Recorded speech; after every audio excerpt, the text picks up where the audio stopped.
Les zombies des films hollywoodiens, c'est la peur, le fantasme de la mort contagieuse. Les zombies en Haïti, en revanche, c'est vraiment un processus bien canalisé, bien cadré. C'est une justice réalisée sur les vivants qui font du mal par des sociétés secrètes. Il y a pas mal de types de zombies en Haïti. Le zombie classique, c'est quelqu'un qui fait du mal dans la société. C'est un violeur, un voleur, un captateur d'héritage, un assassin. Et eh bien, la justice des hommes n'est pas forcément idéale. Du coup, on va pouvoir utiliser contre lui une justice divine, une justice surnaturelle. Cette personne va être convoquée 7 fois de suite devant des sociétés secrètes, Champouel, Cochon-Gouy, Cochon-Marron, Bizango, qui se disent les descendants des esclaves révoltés contre les Français à la toute fin du XVIIIe siècle. Si au fur et à mesure, eh bien, elle prouve qu'elle est totalement innocente, eh bien, on va lui dire c'est bon, tu peux partir, il ne te sera fait aucun mal. Si malgré tout cette personne persiste et signe, eh bien, on va lui dire qu'elle va être condamnée à une peine pire que la mort. Et cette peine, c'est la zombification. Elle va être droguée un jour, sans savoir exactement quel jour. On lui met une drogue dans ses chaussures, par exemple, dans ses vêtements. C'est un composé à base de foufou, de fougou, c'est un poisson, le poisson globe, qui est entièrement toxique, et ça va provoquer un état assez second pour l'individu. Le seul problème, c'est que c'est une drogue, la tétrodotoxine, la substance active de ce poisson ne passe pas à travers la peau. Donc il faut rajouter d'autres produits, et notamment de la bave de crapaud, du jus de vipère, des extraits végétaux. La personne va se gratter un tout petit peu, et en se grattant, le poison va pénétrer à l'intérieur du corps. Ça se passe vers 6 h du matin. Vers 11 h midi, la personne est en état de mort apparente. Elle est intoxiquée. Le rythme cardiaque est fortement diminué, le rythme respiratoire est diminué, la température corporelle est diminuée. Elle a les yeux grands ouverts, elle voit tout, elle entend tout, elle comprend tout. Mais elle ne peut pas bouger, elle ne peut pas interagir. Et tout le monde autour d'elle pense qu'elle est morte. Sauf évidemment les gens qui l'ont droguée.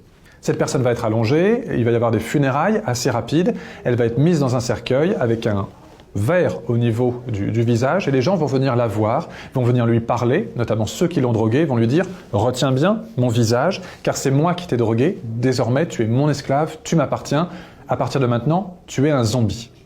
Et puis, cette personne-là va être enterrée. J'ai rencontré quelques zombies qui se sont échappés. Ils m'ont raconté la fermeture du cercueil, les pelletées de terre qui tombent sur cette vitre jusqu'à l'obscurité totale, dans le fond de la sépulture, ou encore le crissement, le crrrr du cercueil qu'on pousse sur le béton à l'intérieur de la logette funéraire dans le cimetière. Et puis, le temps va passer. 1 heure, 2 heures, 3 heures, on est à la fin de la journée. Vers minuit, 1 heure, 2 heures du matin, le sorcier, le bokor, va venir ressortir le cercueil, il va profaner la sépulture, et avec ses aides, qu'on appelle des loups-garous, il va briser le cercueil, sortir le corps de ce qu'il faut bien appeler désormais un zombie, flageller cette personne avec des herbes, histoire de rompre non pas la rigidité cadavérique, mais la raideur musculaire qui s'est installée. Et puis c'est aussi une façon de lui dire que maintenant tu es un esclave et je commence à te donner des coups de fouet. On va également lui donner un antidote, du concombre zombie en l'occurrence, qui va diminuer un tout petit peu cet état de mort apparente. Et puis on va lui changer son nom. D'ailleurs elle n'aura plus de nom, elle n'aura plus qu'un prénom, comme les esclaves du temps passé. Et dans la nuit, cette personne va être transportée à l'autre bout de l'île et elle va aller désormais vivre une autre vie, une vie de zombie, dans un champ de canne à sucre, dans une rizière, dans une usine ou au service propre d'un bokor. Et ça peut durer comme ça pendant des années. Cette personne va être privée de son état de conscience par des médicaments, benzodiazépine, barbiturique qu'on peut lui donner, soit par un régime sans sel. Et au fur et à mesure de ce régime sans sel, la personne mange par terre sur une feuille de bananier, comme les esclaves de l'ancien temps. Eh bien, elle va développer un œdème cérébral qui va faire qu'elle va perdre tout état non seulement de conscience, mais surtout, elle va être dans un état de hébétude permanente. Aucun libre arbitre. C'est ça ce qu'on appelle un zombie. C'est vraiment une procédure juridique, religieuse, mystique. Mais attention, certains s'en servent aussi de façon dévoyée. J'ai rencontré 2 zombies qui, eux, se sont fait zombifier, non pas par cette coutume classique et bien organisée, mais par leur belle-mère ou par leur mari qui souhaitait se débarrasser d'eux. Ça, c'est ce qu'on appelle des zombies criminels, non pas des zombies juridiques.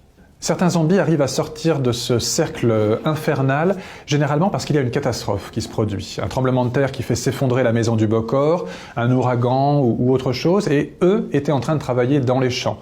Alors forcément, leur maître ou leur maîtresse meurt, et ils vont devoir s'alimenter tout seuls, et là, ils vont pouvoir s'alimenter avec ce qu'ils vont trouver sur place, de l'arachide, du maïs, du manioc ou autre, et là, il y aura un peu de sel. Et puis également, si leur maître meurt, eh bien, on ne va plus leur donner cette charge quotidienne de médicaments médicaments psychotropes. Donc au fur et à mesure, ils vont récupérer une petite partie de leur conscience. Ce qui restera en revanche, c'est ce grand trouble psychiatrique, le fait d'avoir été enterré vivant dans un cercueil sans savoir si oui ou non on va s'en sortir. C'est un choc monstrueux qui malheureusement laisse des traces. C'est pour ça qu'une des 2 zombies que j'ai pu rencontrer, Adeline, vivait dans un hôpital psychiatrique à Port-au-Prince car les dégâts étaient trop importants au niveau de sa psyché.